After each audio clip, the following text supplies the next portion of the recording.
Dit is Nyunsu Fu, Sranang. Vertrekkende Franse ambassadeur Nicolas de Lacoste dringt aan op grensakkoord met Suriname. VN-erkenning slavernij als misdaad tegen de menselijkheid versterkt de roep om herstelbetalingen. Greenheart Gold doet aantrekkelijke goudvondst in Noordoost-Suriname. Herdenking Mariënburg oproep tot excuses en zoektocht naar verdwenen begraafplaats. Surinaamse diplomaat moet niet verantwoorde gelden terugstorten aan de staat. DNA verdaagt vergadering na massaal protest over uitspraken van Samson over vrouwen. Goedkeuring grensverdrag met Frankrijk uitgesteld. Eerst overleg met dorpsgemeenschappen. Patiënten zouden 50 Surinaamse dollar aan ziekenhuispoort moeten betalen. Protest tegen groeiende zorgdrempels. Sterke aanwijzingen voor Yingxiang bij ramp Saramacca-rivier. Importbronnen bevestigen aanwezigheid gevaarlijke gif. Onderzoek geëist naar Pokki's dubbele salaris. Mogelijk 11 jaar geld ontvangen zonder ervoor te werken. B1448 salarissen afwezige ambtenaren geblokkeerd. Kersten lanceert studiebeurs van $50.000 Amerikaanse dollar voor Surinaamse studenten. 6 nieuwe Surinaamse artsen studeren af aan Cubaanse universiteiten. Stichting Amazonemarkt Suriname wint rechtszaak tegen staat. Met Henk Fraser combineert de SVB professionele ambitie met nationale trots. Dit is Nyunsu Fu Sranang. De Franse ambassadeur in Suriname, Nicolas de Bouillan de Lacoste, is aan het einde van zijn ambtstermijn onderscheiden door president Jennifer Simons. Hij ontving de ereorde van de Palm in de rang van groot officier. Our shared border continues to create opportunities. On one hand, places shared responsibility upon us to cooperate for the benefit of our border communities, but we know we also face challenges. As it relates to the border protocol, Suriname is also keen on having the ratification process completed. And, as mentioned on earlier occasions, we are now taking the final steps to complete this process. During your tenure, you embraced that responsibility wholeheartedly. You have worked on this. You have wanted to finalize it with us. We have promised you that we will, and we will. Now you're going. Through your leadership, cooperation between our countries was fortified. The cross-border security cooperation, the expansion of cultural exchanges, including the advancing of the French language. It was also a special effort of yours. Environmental and health cooperation. Another highlight is also the bilateral meeting between the Ministers of Foreign Affairs of Suriname and France. These accomplishments did not happen by chance. They are the result of patience, trust, and your ability to bring people together. What I have admired most, however, is not only what you have accomplished, but the way you accomplished it. You took the time to get to know Suriname and its people. You spoke our language and even surprised many of us with your Sranatong. You immersed yourself in our culture, connected naturally with our people, and became a familiar face within our community. Those are qualities that cannot be measured in reports or official communiques. Yet they often leave the deepest and most lasting impressions. They reflect the essence of a true diplomat. Someone who seeks not only to represent his own country, but also to understand the country in which he serves. De vertrekkende Franse ambassadeur Nicolas de Lacoste heeft bij zijn afscheid van Suriname gepleit voor duidelijkheid over de grens langs de Marowijnen-rivier. Dames en heren, lieve mensen. Ik ben zo blij en zo trots vanwege deze ceremonie vandaag. Ik heb voor de eerste keer in mijn leven een decoratie ontvangen hier in Paramaribo. Dank u wel. En ik ben zo trots dat deze decoratie Surinaams is. Dank u wel nog een keer. Ik moet u bedanken, mevrouw de president, voor onze samenwerking en voor uw aandacht. Zoals u weet zijn wij hier in Paramaribo met mijn mevrouw 4 jaren geweest. Tijdens onze termijn in Suriname hebben we vele ontmoetingen gehad, vele ontdekkingen gedaan. Dank u wel allemaal.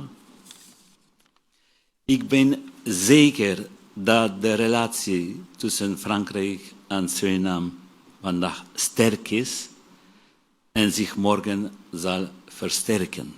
Ik zie vele kansen daarvoor. Ik wens een goede toekomst voor Suriname. Go Doro en Tanboen. Mi egi odina alami mati tewi miti baka. Grand Tangi, merci beaucoup. Hij noemt het een eer om Frankrijk in Suriname te hebben mogen vertegenwoordigen en sluit af met de woorden: lang leven Frankrijk en Suriname. Adjosi Sranang. De Matawai-gemeenschap heeft alarm geslagen over de aanvoer van materiaal voor goudwinning naar hun gebied. Kapitein Marlon Valentijn heeft ter plaatse gekeken en zegt dat het kamp is verteld dat ze het gebied moeten verlaten omdat de gemeenschap geen goudactiviteiten wil. Tijdens zijn bezoek trof hij 2 Braziliaanse mannen aan die werkten voor een opdrachtgever in Paramaribo. Valentijn zegt dat hij de autoriteiten zal informeren omdat goudwinning in het gebied niet is toegestaan. Ook klimaatadviseur John Goodchalk steunt de Matawai-gemeenschap en wil voorkomen dat er goudwinning plaatsvindt in hun gebied. Districtscommissaris Ruth Bailey van boven Saramacca overweegt juridische stappen tegen personen die haar op sociale media beschuldigen van corruptie en misbruik van gezag bij goudwinning op Bergje 21. Indien de beschuldigingen niet worden ingetrokken, kan de zaak naar het Openbaar Ministerie gaan. Het commissariaat noemt de beschuldigingen onjuist en ongegrond. Bailey zou geen toestemming hebben gegeven aan een Chinese ondernemer voor goudwinning en heeft geen financieel voordeel genoten. Ook de bewering dat ze de Matawai-gemeenschap zou willen benadelen is onwaar. Het commissariaat roept de samenleving op zich niet te laten misleiden door ongeverifieerde informatie en steunt officiële mededelingen. Civielrechtelijke maatregelen worden overwogen.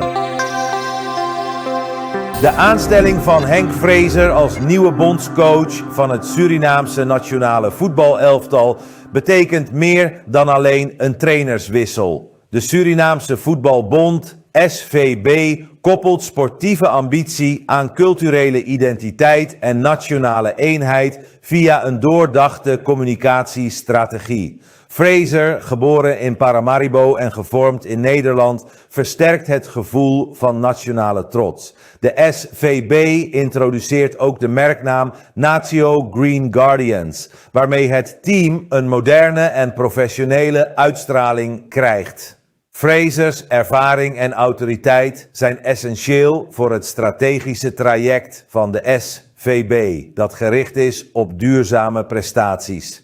De presentatie legt de nadruk op samenwerking en maakt het succes van het team een nationale missie.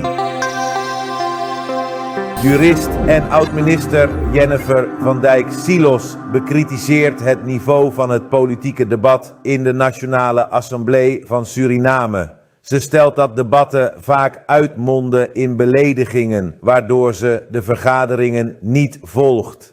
Ze vindt dat parlementariërs beter moeten omgaan met media-uitspraken en het respect voor hun functie moeten behouden.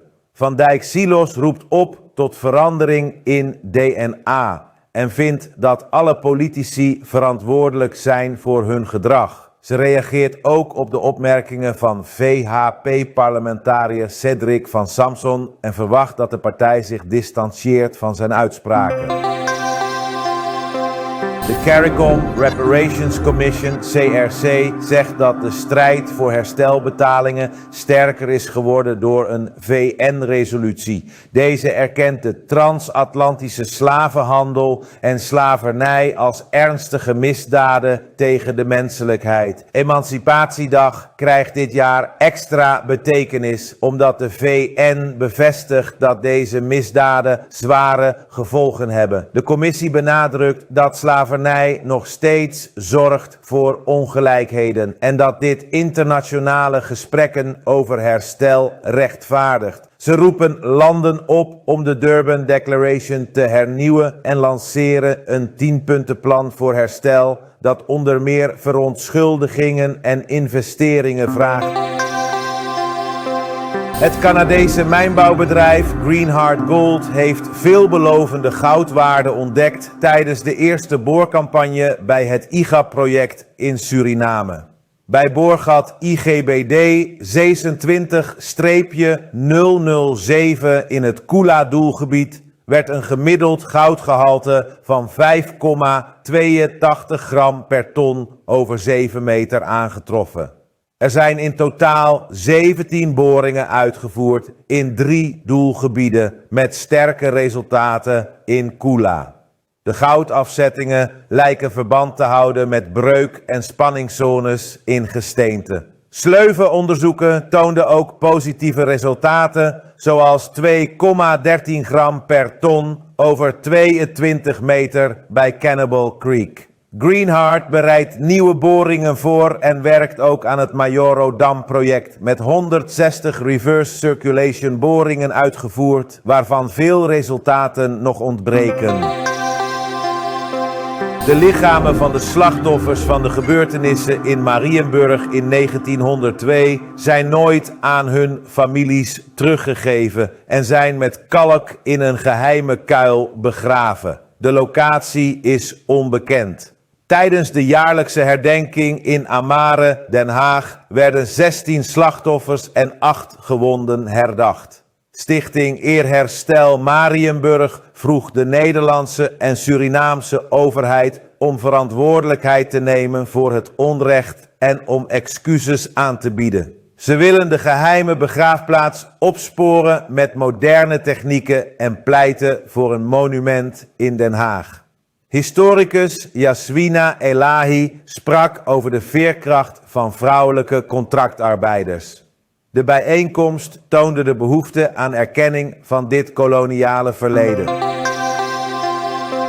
Het kabinet van de president heeft voedselpakketten en drinkwater uitgedeeld aan gemeenschappen die lijden onder de vervuiling van de Saramacca-rivier. Op 28 juli kregen meer dan 200 huishoudens in Pikin Saron hulp, gevolgd door inwoners van Santigron en omliggende dorpen.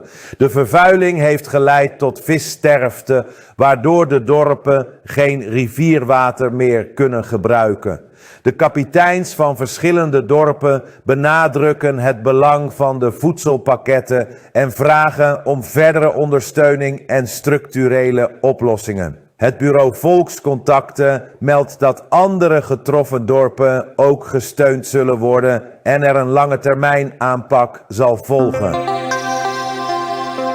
Minister Melvin Bouva van Buitenlandse Zaken heeft een nieuw digitaal systeem voor financiële monitoring ingevoerd op de diplomatieke posten van Suriname.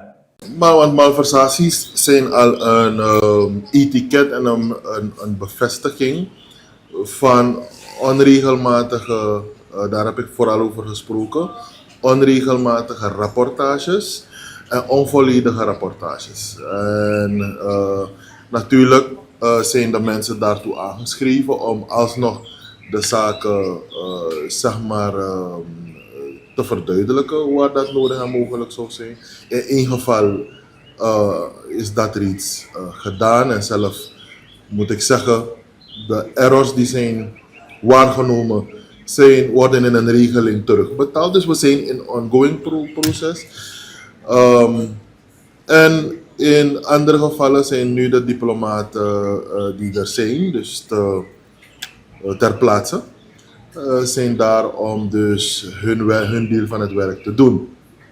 Een goede mededeling daarbij, en dat moet u vooral vasthouden, is dat ik zeg, we hebben dat geconstateerd, waar fout gecorrigeerd en waar uiteindelijk blijft dat fout niet te corrigeren of inderdaad malversatie, gaan we wel stappen ondernemen. Hou dat gewoon vast.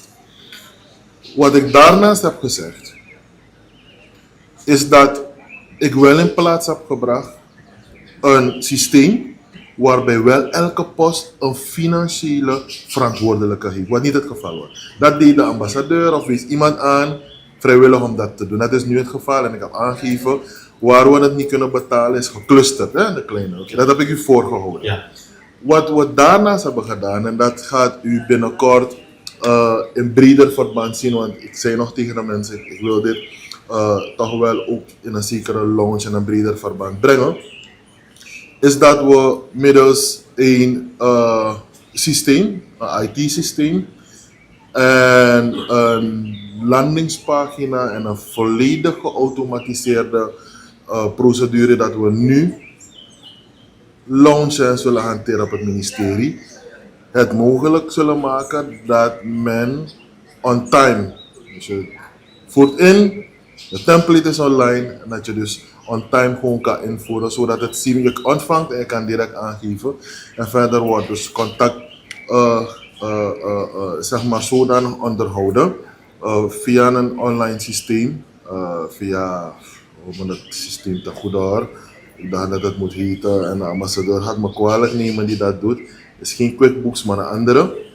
En hoe die launch komt. Dus wij hebben het traject ingezet om te automatiseren, daar komt het op neer, om die verslaglegging in zijn algemeenheid, maar ook die financiële verslaglegging, om dat helemaal mogelijk te maken. Het is via SharePoint, zo heet dat. Via SharePoint hebben we nu BizOnline, en BizOnline is een landingspagina waar je en je financiële verslaglegging, maar ook verslaglegging wanneer mensen voor dienstreis te gaan en andere zaken, ook de correspondentie met de ambassades en intern, gebeurt helemaal online en dat gaan we binnenkort launchen. Het is nu in de proef, zodanig om wat efficiënter en effectiever te kunnen werken, waardoor ook die financiële verslaglegging beter verloopt. Het nieuwe systeem is bedoeld om het financieel toezicht, de transparantie en verantwoording op de diplomatieke posten te verbeteren. Vice-president Gregory Rusland wil Surinaamse technologen meer betrekken bij het nationale ontwikkelingsbeleid. Hij denkt dat hun kennis essentieel is voor de olie- en gassector en voor het bedenken van vernieuwende oplossingen voor het land. Op 29 juli 2026 zijn er gesprekken gestart met een groep technologen die ook andere deskundigen wil betrekken voor een bredere samenwerking. Rusland benadrukt het belang van een duidelijke structuur voor het betrekken van deze deskundigen bij het beleid, zodat hun ervaring kan bijdragen aan nationale ontwikkeling. De bundeling van deskundigheid moet buiten de politieke sfeer blijven. De technologen willen andere collega's motiveren om deel te nemen. VHP-parlementariër Mahinder Yogi heeft gevraagd aan de regering om uitleg over het werkbezoek van president Jennifer Geerling-Simons aan Engeland. De president is tevreden over de gesprekken met internationale financiële instellingen en bedrijven in de olie- en gassector. Onlangs heeft de president een werkbezoek gebracht aan Engeland, naar haar zeggen. En er zijn wat besprekingen gevoerd, zoals de president dat heeft aangegeven bij haar terugkeer, voorzitter. De president zegt dat er besprekingen zijn gevoerd met internationale financiële instellingen. Graag willen we weten, voorzitter, met welke internationale financiële instellingen de president gesprekken heeft gevoerd, voorzitter. De president zegt dat er internationale steun is gevraagd voor het beheer van de middelen. Voorzitter, met welke partners, met welke mensen is er gesproken, voorzitter, over de mogelijkheid om die ondersteuning te krijgen, om de financiële middelen die zullen komen uit olie en gas, voorzitter, om dat goed te beheren, voorzitter. Verder zegt de president, voorzitter, dat de transitie van de economie, voorzitter, de komende jaren zal doormaken. En dat in het kader daarvan er een gericht transitie moet komen. Kan de president ons uitleggen, voorzitter, welke gerichte economische transitie de president bedoelt en wenst te hebben, voorzitter, voor de economie van het land, voorzitter. Verder zegt ze dat er is gesproken over partnerschappen met aantrekken van investeringen ter ondersteuning. Partnerschappen met wie, voorzitter? Met banken, met instellingen, met wie, voorzitter? Ze zegt verder dat ze tevreden is over de bereidheid van internationale financiële instellingen om Suriname te ondersteunen. Welke financiële instellingen? Wat is die ondersteuning? Gaan we weer geld lenen, voorzitter? Gaan we nog een andere schuldherschikking doen, voorzitter? Wat heeft de president concreet besproken? En de Bank of America, voorzitter, waar ligt die bank? En waar liggen die deskundigen? Het kabinet van de president levert noodhulp en voedselpakketten aan dorpen langs de Saramacca-rivier die door watervervuiling zijn getroffen. Er is ontdekt dat arseentrioxide, ook bekend als Yingxiang, is geïmporteerd samen met cyanide en kwik. Deze stoffen veroorzaken ernstige milieurampen en vissterfte. Terwijl cyanide snel afbreekt, blijft arseen in het milieu wat langdurige schade veroorzaakt. Lokale bewoners in Pikin Saron zijn afhankelijk van de rivier voor voedsel en inkomen en voelen de gevolgen van deze ecologische crisis sterk. Het dorpsbestuur vraagt om structurele oplossingen en snelle juridische actie tegen de vervuilers. Ondertussen adviseert het NCCR om rivierwater en vis niet te consumeren.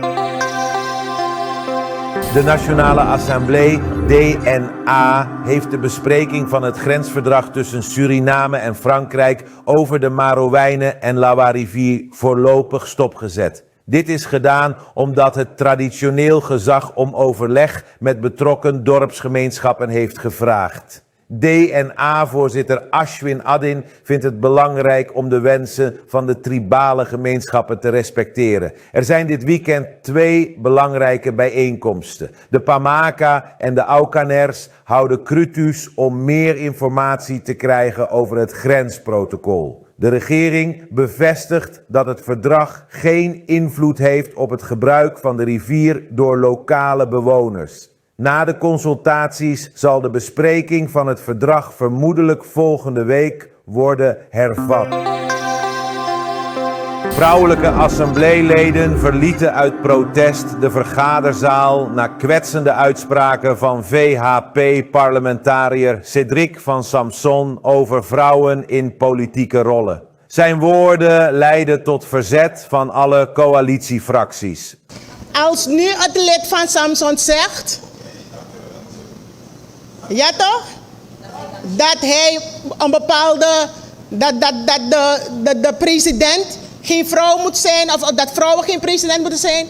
Voorzitter, dan kan je dat stukje weghalen, nooit meer een vrouw. Dan ga je de vrouwen hun stem horen, ja. En dan gaan die vrouwen niet stilzitten. En dan kan je het framen noemen, maar het is gezegd. En dan hebben we geen zin in een hele lange interview van hoeveel minuten. Maar die uitspraak heeft gehinderd en die vrouwen hebben er allemaal daarop gereageerd. En dan kunnen we het framen noemen, of hoe we dan ook willen. En dan mag je je persoonlijk feit nemen, ja, maar het is gezegd en we zijn er tegen. Wanneer er uit een interview van 15 minuten heel bewust geknipt is om daarmee stemming te maken, voorzitter, dan net zoals in uw college u vroeg naar het bewijs, had ik misschien ook verwacht dat u zou vragen naar het bewijs in deze case. Begrijpt u? Begrijpt u? Omdat inhoudelijk, voorzitter, dekt de vlag de lading niet. Er is gesproken over de vervulling van de rol als president. Wanneer vrouwen aan mij bekendmaken, meneer Van Samson, mijn uitkering die ik ontving als zwakke huishouden is stopgezet. En ik moet nu een doktersverklaring aantonen, met een medische verklaring aantonen, dat ik een zwak huishouden heb. En dat de persoon me zegt, ik heb mijn stem uit... ik heb mijn stem uitgebracht op een vrouw en ik ben teleurgesteld in die vrouw, dan mag ik dat verwoorden, voorzitter. En wanneer ik dat heb verwoord en wanneer mijn collega daarna wil verwijzen, dan moeten we dat hele interview brengen. En dan kunnen we het beluisteren en dan kunnen we allemaal kijken.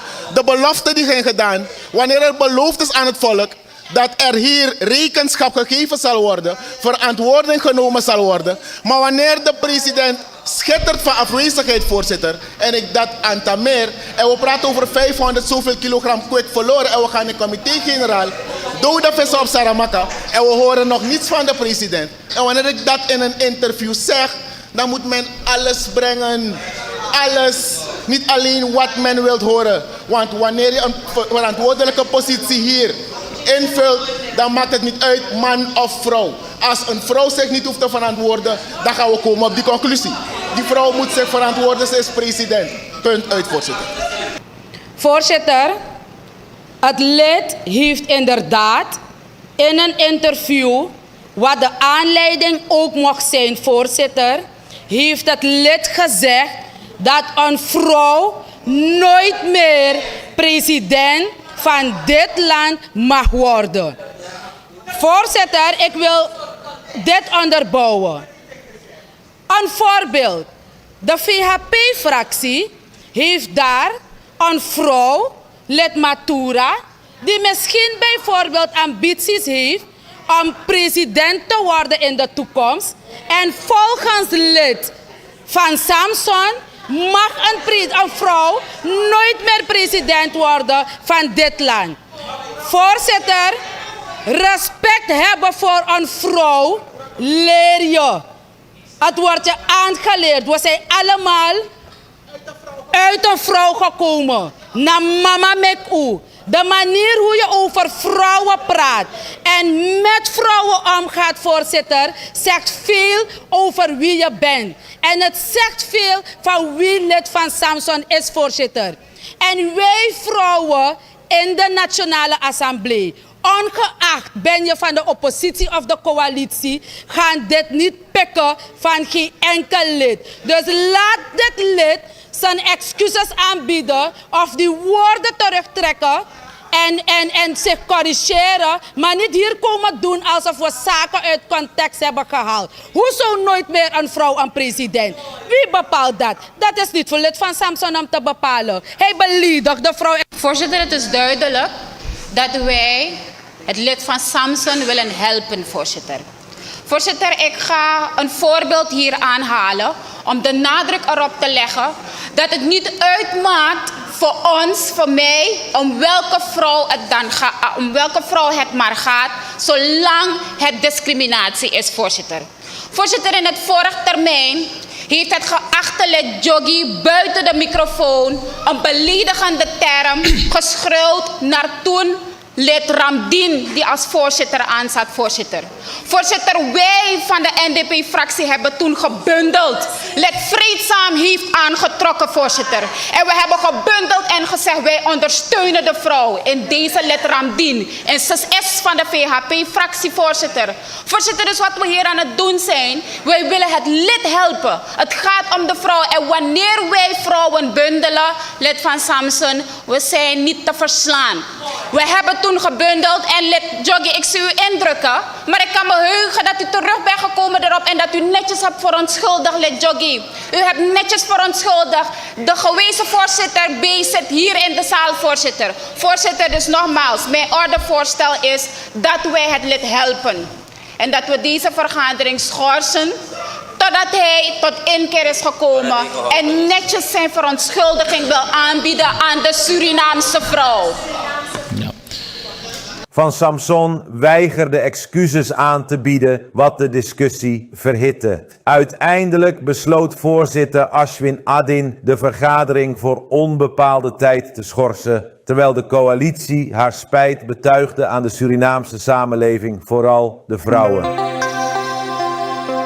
De NDP-fractie protesteert tegen uitspraken van VHP-parlementariër Cedric van Samson, maar VHP-lid Krishna Matoera vindt de NDP niet consequent. Zij herinnert zich dat de NDP in 2015 haar en haar gezin had gecriminaliseerd zonder daar een standpunt tegen in te nemen. De rechter heeft toen vonnis geveld en hun parlementariër Rashid Douki heeft het in de media gecorrigeerd. Toen heeft niemand van de NDP enig standpunt daarin ingenomen. Het was onder de huidige president, die toen voorzitter was van het parlement. Matura benadrukt de noodzaak van ethische codes in de politiek, waarbij iedereen met respect behandeld moet worden. Ze roept partijen op om gedragsregels op te stellen en het genderbeleid te verbeteren. Matura wijst ook op een gebrek aan respect in de politiek en vindt dat dit moet veranderen. Ze merkt op dat media-uitspraken van parlementariërs vaak niet besproken worden. VHP-parlementariër Cedric van Samson weigert excuses aan te bieden voor zijn opmerkingen tijdens een interview. Hij zegt dat de NDP-vrouwen eerst collega Ingrid Bouterse-Waldring moeten aanspreken voor haar daden en excuses moeten vragen aan de getroffen vrouwen. Van Samson bekritiseert DNA-voorzitter Ashwin Adhin, omdat hij media-uitspraken als onderwerp in het parlement heeft toegelaten wat volgens hem tegen de regels is. Hij vraagt zich af waarom raciale uitspraken van NDP'er Rosselli Coutinho geen discussie hebben uitgelokt. Van Samson vindt het spijtig dat zijn uitspraak over nooit meer een vrouw als president een vergadering deed uitstellen, terwijl er belangrijke informatie gedeeld had kunnen worden.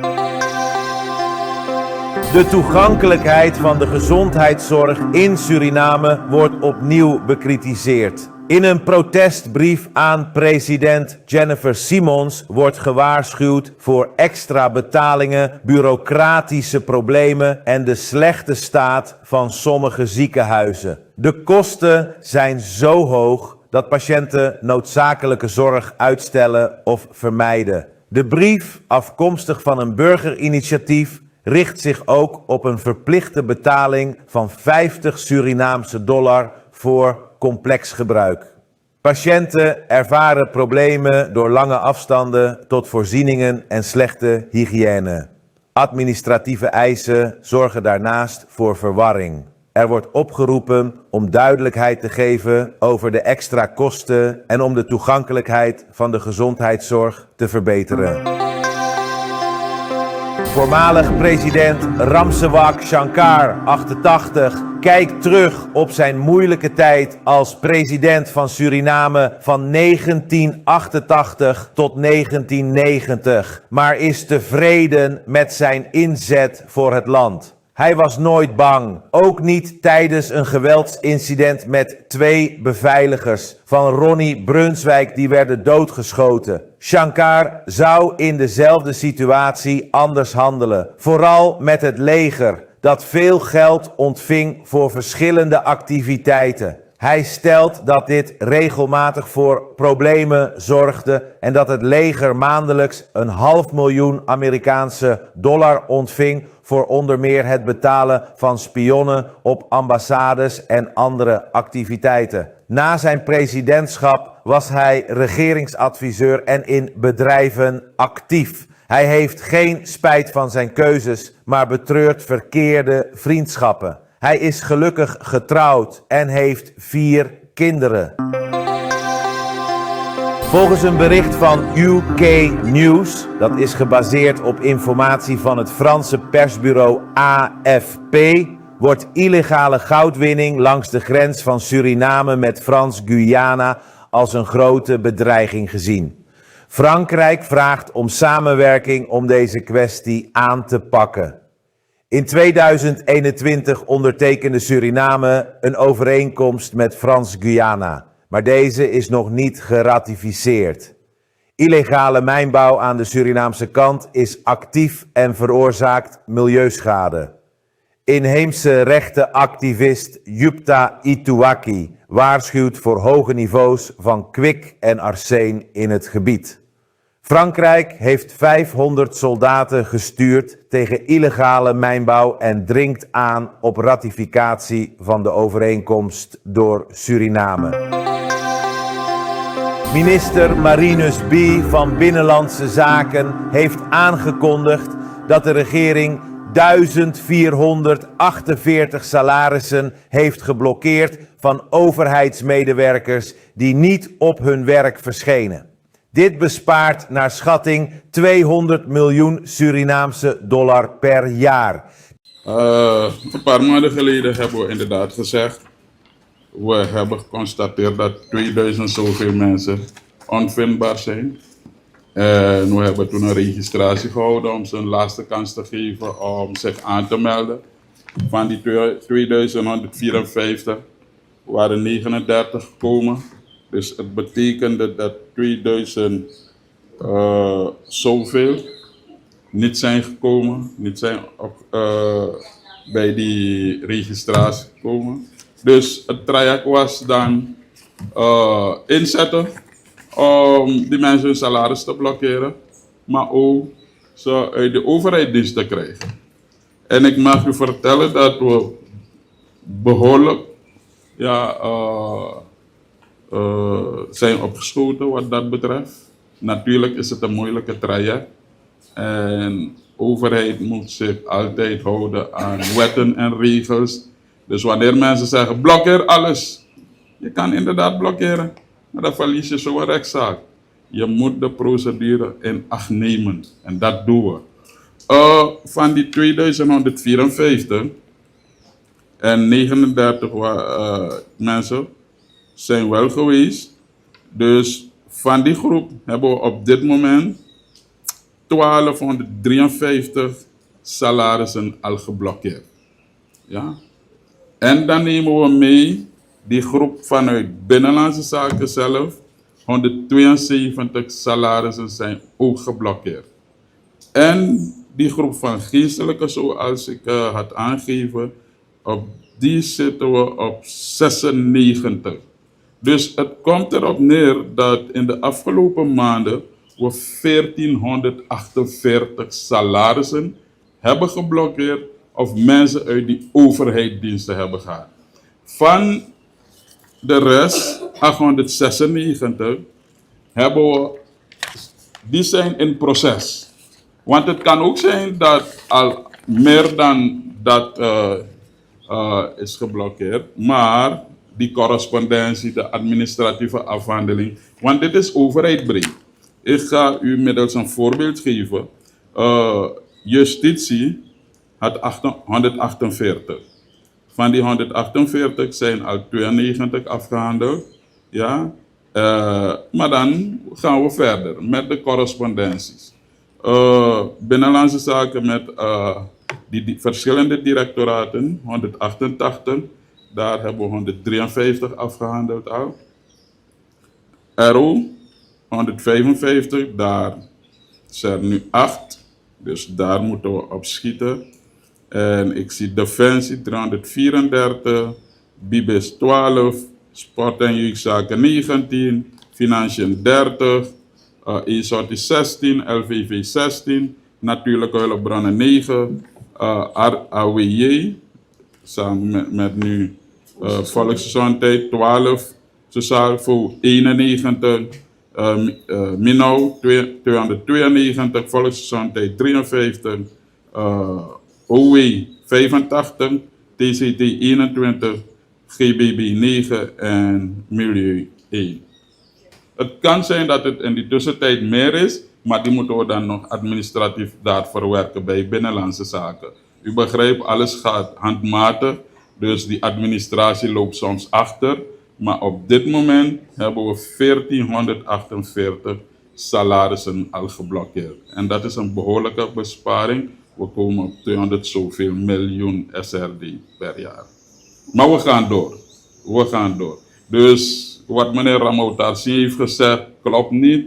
We zijn niet sensationeel bezig.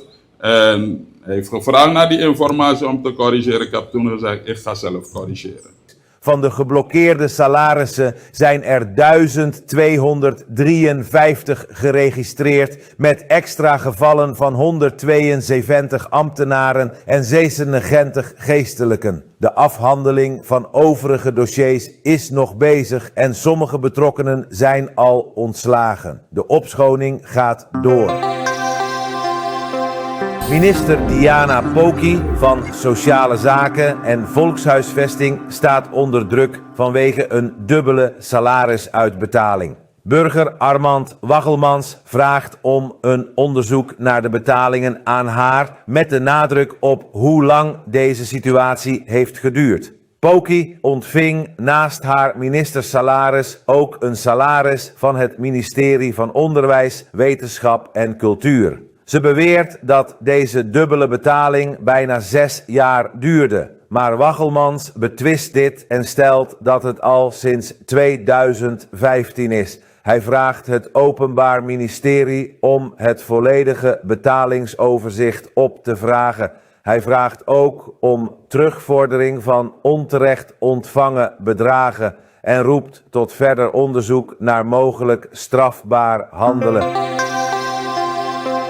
Assembleelid Genevieve Jordan Abop vroeg de regering om uitleg over de strenge controles bij controlepost Stolkert-Cijfer. Deze maatregelen zorgen voor onrust bij reizigers en buschauffeurs op de route naar het oosten. Kijk, het gaat erom, het moet duidelijk zijn, lid Jordan is niet tegen controle. Controle is geen daad van vijandschap. Maar mijn punt is dat wanneer de regering een beleidsmaatregel neemt, wanneer ze een besluit nemen, dat ze dat duidelijk doorcommuniceren naar de samenleving. Dat bedoel ik van, ze weten de regering is op de hoogte dat er een busorganisatie is in het gebied in Marowijnen op Albina. En er zijn bushouders. Met die groep, voordat je een besluit neemt of een maatregel neemt, moet je met die groep dan doorcommuniceren. Goed doorcommuniceren wat je precies wil doen. En wat mag en wat niet mag. Maar normaliter transporteerden de chauffeurs al daar mensen en hun goederen naar Frans-Guyana. Dat is al hun werk. Het gaat om bijkans 300 zoveel bushouders. Dat is hun werk. Daarvan leven ze. Oké, en als je nu plotseling met maatregelen neemt die deze mensen dan hun werkproces verstoort, dan is dat niet te accepteren. Ik heb begrepen dat er goederen van mensen in beslag worden genomen. Zelfs goud is laatst in beslag genomen. Ja, dat heb ik me laten informeren. Dus de regering moet duidelijk, de minister moet duidelijk aangeven wat mag en wat niet mag. En dat doorcommuniceren naar deze mensen toe, deze bushouders toe. Dus, en ik hoop niet dat mijn woorden worden verdraaid. Dat lid Jordan geen controle wilt hebben. We willen allemaal controle, we willen veiligheid hebben. Daarvoor hebben we hier gepleit. Maar wanneer de regering beleid maakt, laat dat duidelijk doorgecommuniceerd worden naar de samenleving toe. En dat ik eis ook van de minister dat hij per onmiddellijk de groep bushouders ontvangt om met ze te praten over zijn werkwijze, hoe hij te werk wil gaan. En ik heb ook begrepen dat ze van die buschauffeurs verwachten dat ze moeten controleren als mensen illegaal zijn. Dat is niet het werk van de buschauffeurs. Dat is het werk van de regering. Zij moeten dat op orde stellen. Ik denk dat het iets is van immigratiedienst, als ik het goed heb. Immigratiedienst moeten ze daar instellen om te checken als mensen illegaal het land binnenkomen of niet. Dus mijn concern nogmaals is dat ze deze rekening houden met deze bushouders die hun brood proberen te verdienen. Anderen hebben schulden, ze betalen de huur voor hun huizen, ze betalen hun schulden af voor hun transport, voor hun vervoer. Ze moeten hun gezinnen onderhouden. Vandaar dat ik in het parlement heb aangegeven van wanneer achter elke beleidsmaatregel is er een gezin, zijn er mensen, zijn er gemeenschappen en daarmee dient de regering rekening mee te houden. Dit is geen controle, vind ik, het is gewoon pesterij, want je kan deze mensen niet zo benaderen. Ik heb ook begrepen dat ze de buschauffeurs hebben bedreigd van dat ze opgesloten zullen worden als ze meerdere malen mensen binnenbrengen zonder documenten. Maar hoe gaan ze weten als die mensen, moeten ze dat gaan controleren? Ze zijn op hossel. Die mannen zijn bezig te hosselen. Hebben ze tijd om dat te gaan controleren? Wat ik weet, het zijn politieagenten. Dus nogmaals, Lid Jordan is niet tegen controle. Ik hoop dat we verdraaid worden. Dat ja, Lid Jordan wil geen controle. We willen allemaal controle hebben. Maar laat het binnen de kaders blijven wat de regering zal doorgeven. Ik precies bekend. Sade mamus chari of sade no mag chari. Ja, en laten ze werk van maken dat immigratiedienst vooraf dat werk doet. Daar op Albina bij de grens. Zodat ze weten wie het land binnenkomen. Dat is niet het werk van die buschauffeurs. Dus dat wilde ik even benadrukken. President Jennifer Siemens is op 26 juli 2026 teruggekeerd van een werkbezoek aan Engeland. Ze leidde een delegatie, waaronder minister Weinerman, om internationale partnerschappen te versterken en investeringen aan te trekken voor Surinames economische groei. Tijdens het bezoek sprak ze met de Bank of America en andere financiële bedrijven, met de nadruk op de opbouw van relaties voor een nieuwe economische fase. Siemens benadrukte het belang van informatie en expertise voor de ontwikkeling van een staatsfonds en andere sectoren. De resultaten van de missie worden later gepresenteerd. De kantonrechter heeft in het voordeel van Stichting Amazonemarkt Suriname SAMS voor de staat Suriname geoordeeld, met in het bijzonder de president. De zaak kwam voort uit een spoedkortgeding, omdat SAMS niet officieel was afgewezen om de Amazonemarkt en de Dag der Inheemsen te organiseren. De rechtbank heeft de staat veroordeeld om binnen 24 uur toestemming te geven aan SAMS voor haar activiteiten op 7, 8 en 9 augustus 2026 in de Palmentuin, zonder dat dit onder leiding van Apache hoeft te gebeuren. SAMS dankt iedereen voor de steun, met speciale dank aan advocaat meester Kenneth S. Jacaumo MICL en de ondersteuningsgroep. Minister Patrick Brunings van Olie, Gas en Milieu meldt dat de eerste resultaten van het onderzoek naar de vissterfte in de Saramacca-rivier wijzen op chemische vervuiling. Dit kan zijn veroorzaakt door een overstroomd opslaggebied, waardoor vervuiling de rivier bereikte. De definitieve resultaten van vismonsters worden op 10 augustus verwacht. De overheid heeft bewoners geadviseerd om geen rivierwater te gebruiken en geen vis te consumeren. Water- en vismonsters zijn naar laboratoria in Frans-Guyana en Frankrijk gestuurd voor onderzoek. Tevens voert de politie een milieuonderzoek uit. Brunings benadrukt dat Suriname betere laboratoriumcapaciteit nodig heeft en pleit voor strengere controles op mijnbouwactiviteiten. Minister Patrick Brunings van Olie, Gas en Milieu wordt in de Nationale Assemblée ondervraagd over de massale vissterfte. VHP-parlementariër Marciano Dassay vroeg zich af wie de milieuminister is, omdat dit wettelijk nog niet geregeld zou zijn. Het onderzoek naar de vissterfte in de Saramacca-rivier is nog steeds bezig, terwijl bewoners worden aangeraden geen water uit de rivier te gebruiken en geen vissen te vangen. Parlementariërs zijn kritisch over de lange duur van het onderzoek en de communicatie met de bewoners. Minister, er zijn watermonsters genomen waar die vissterfte heeft plaatsgevonden. En er is aangegeven duidelijk dat er sprake is van een mogelijke chemische oorzaak. En onderzoek is nog gaande naar de mogelijke, het onderzoek is nog gaande, maar de mogelijke bronnen zijn waarschijnlijk nog allemaal actief. De mensen worden gevraagd om niet te drinken uit de rivier, niet te zwemmen, etc. Maar de vraag is, wordt er ook gevraagd aan de mogelijke bronnen om hun activiteiten ook voorlopig, of worden ze verboden om te stoppen met hun activiteiten? En mijn vraag is ook, als er al monsters zijn genomen bij de plek waar de vissterfte zich heeft voorgedaan, worden er ook stroomopwaarts monsters genomen om gelijk te onderzoeken als die mogelijke bronnen de veroorzakers zijn. Want als het onderzoek nu al zo lang duurt, en de vraag is ook hoe lang gaat het precies duren? En als het zo lang duurt, hoe lang gaat het nu nog duren als wij dan die mogelijke veroorzakers nu moeten gaan onderzoeken? Dus dat gaat heel lang duren.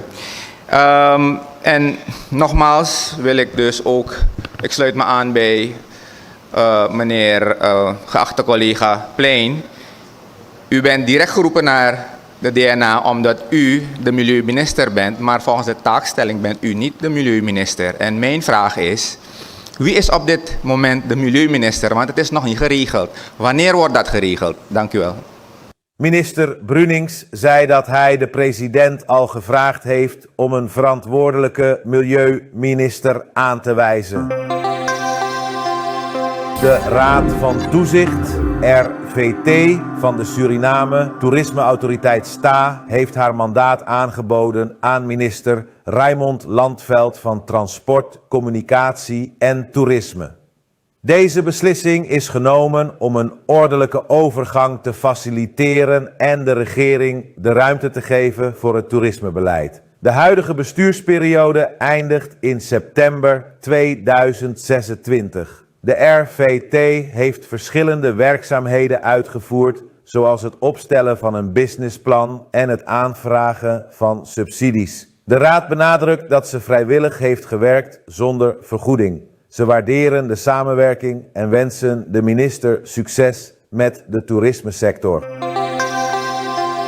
6 afgestudeerden hebben hun medische opleiding in Cuba succesvol afgerond en keren nu terug naar Suriname. De studenten Alain Dale, Rehuel Tuinfort, Safila Willems, Sharma Kastil, Kajol Goenkoen en Abigail Hintsen ontvingen hun diploma tijdens een ceremonie in het Teatro Karl Marx ter gelegenheid van de 100ste geboortedag van Fidel Castro Ruz. De algemeen directeur van de universiteit, Joandra Valle, benadrukte de humanistische en wetenschappelijk-technische opleiding die de studenten hebben gekregen. De Surinaamse ambassade en het ministerie van Buitenlandse Zaken feliciteren de afgestudeerden en wensen hen veel succes in hun carrière. De nieuwe artsen zijn enthousiast om bij te dragen aan de volksgezondheid in Suriname. De Kerste Group of Companies heeft samen met de Anton de Kom Universiteit van Suriname de Kerste Studiebeurs opgericht met een bedrag van $50.000 Amerikaanse dollar. Deze beurs is bedoeld om getalenteerde studenten te helpen die door financiële of persoonlijke redenen hun studie niet kunnen afronden. Studenten met de juiste kwaliteiten maar zonder voldoende middelen komen in aanmerking. Kerste vindt het belangrijk om in onderwijs en talentontwikkeling te investeren voor de toekomst van Suriname. De groei van de olie- en gassector biedt nieuwe kansen op de arbeidsmarkt. De studiebeurs is een manier voor Kerste om zijn maatschappelijke verantwoordelijkheid te vervullen. Suriname heeft de gewenste ontwikkeling niet bereikt, mogelijk omdat het land niet precies weet welke richting het op wil. Econoom Karl Ekhorst zegt dat Suriname duidelijke keuzes moet maken en zijn instellingen daarop moet afstemmen. Als het land een mijnbouwland wil zijn, moeten de juiste structuren worden ontwikkeld, ook bij een combinatie met landbouw. Tijdens een bijeenkomst in augustus zal Ekhorst terugblikken op de economische geschiedenis van Suriname en de huidige situatie analyseren. Hij zal ook bespreken hoe fouten gecorrigeerd kunnen worden voor de toekomst. De Surinaamse radiowereld heeft afscheid genomen van Roy Heave, een bekende radiojournalist en presentator die op 26 juli op 76-jarige leeftijd overleed. Heave was een belangrijke figuur in de jaren 60 en 70 en vormde samen met Gerard Chehin en Werner Duttenhover de groep The Big Four die de radio in Suriname vernieuwde. Hij maakte indruk met zijn doortastende interviews en speelde een belangrijke rol rond de onafhankelijkheid van Suriname. Bij Radio Apinti was hij geliefd om zijn vrolijke presentatie en kreeg de bijnaam Mr. Pleasant. Hij was bekend van programma's zoals Voor de Jeugd, Door de Jeugd en de Top Beat Show. NV Energiebedrijven Suriname, EBS, vraagt consumenten met betalingsachterstand om hun rekeningen te betalen. Dit kan via EBS betaalkantoren of digitale bancaire opties. EBS waarschuwt dat bij het negeren van deze oproep incassomaatregelen volgen. Het bedrijf roept ook op tot bewust en zuinig energieverbruik voor lagere kosten en een duurzame energievoorziening in Suriname.